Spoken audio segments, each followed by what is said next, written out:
Latin rhythms have a way of getting under your skin, and one of the hottest Cuban bands came to play with the MSU Symphony. It meant some much-needed heat to chilly East Lansing. The world of music is here at MSU. You might think the MSU Symphony and a hot Cuban band are unlikely partners. You'd be wrong.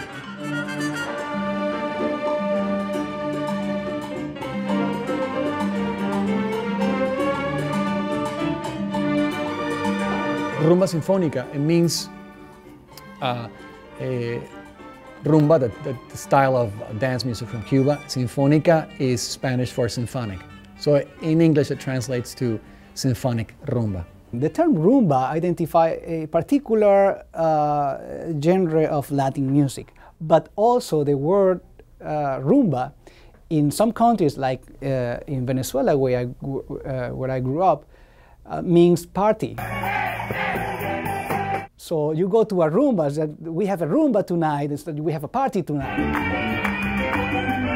So it has that, the word has this association with party, with going really, crazy dancing and having fun. So it's a nice double, the word has a nice double meaning.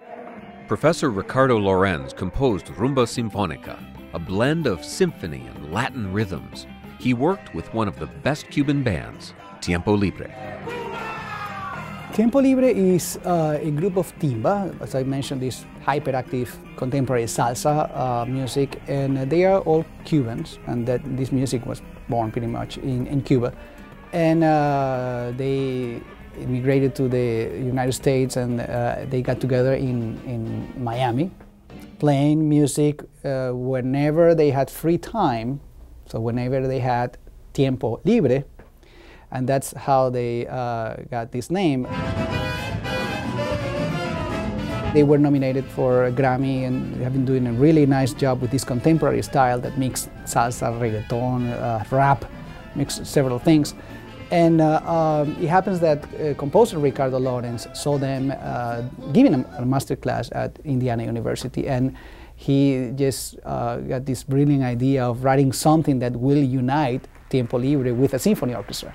I like to see this project as a dialogue between these two worlds, sometimes a debate of ideas and concepts and ways of playing too. There's something in music that we call music practice, and it's the way instruments are played.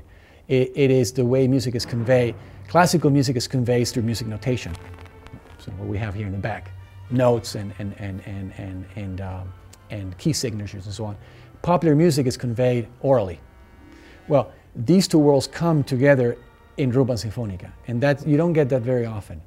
So in that sense too is a merging of these two worlds, and in that sense it's a dialogue too. How does notated music dialogue with orally transmitted music? In this case, it's a wonderful opportunity for students in Michigan to play a piece written by a Latin American composer, performed by a wonderful Latin American group, and conducted by a conductor that grew up in Latin America. So this is a real thing. They are being exposed to the real music, the real Latin American music. It's a homecoming for this piece. The work was premiered a year and a half ago, a little over a year and a half ago in Minnesota with the Minnesota Orchestra, and since then it has been touring the US and Canada. The rehearsals help get it right. Everyone is excited for the big performance here at the Wharton Center on campus, but the guys in Tiempo Libre aren't just here to perform. They're also here opening the ears of students in an untraditional master class. The difference is you have to play more staccato. Okay. And what I saw was phenomenal. It was not like a methodical master class, but the pianist was here in one corner, the conga player was next to him with a group of conga players, the bass player was on the other corner, and it was just this cacophony of things happening and information going back and forth. And you play with that all the time, changing. Yeah, good, very good. That creates a nice participation, nice environment in the masterclass. It's a big event for everyone involved. It's personal for composer Ricardo Lorenz. It's a meaningful night. This is where I work.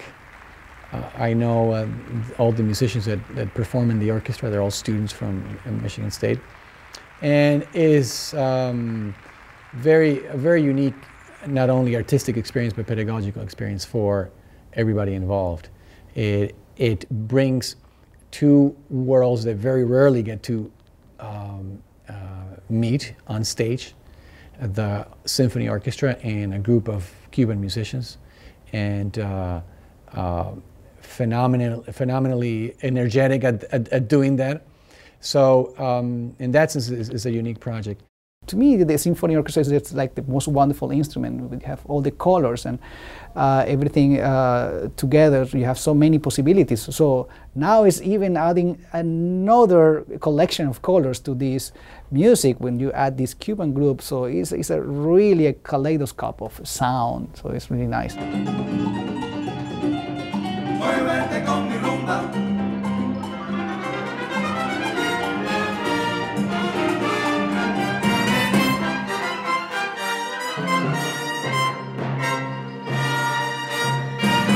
Muévete con mi rumba.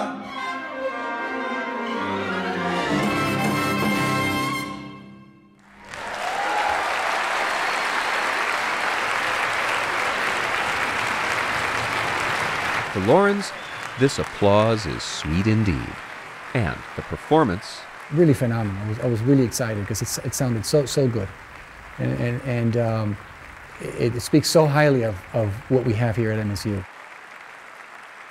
To see it happening at such a high level, in fact, the MSU performance to me sounded better than some of these performances I heard by professional orchestras.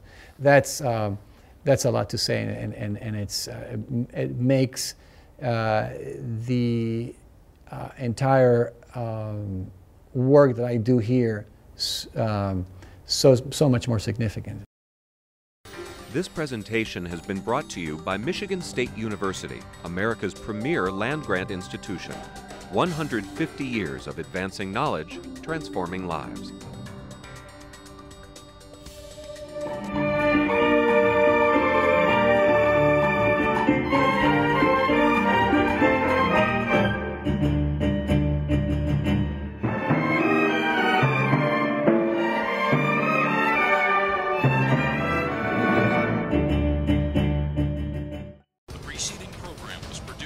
Michigan State University, in association with the Big Ten Network.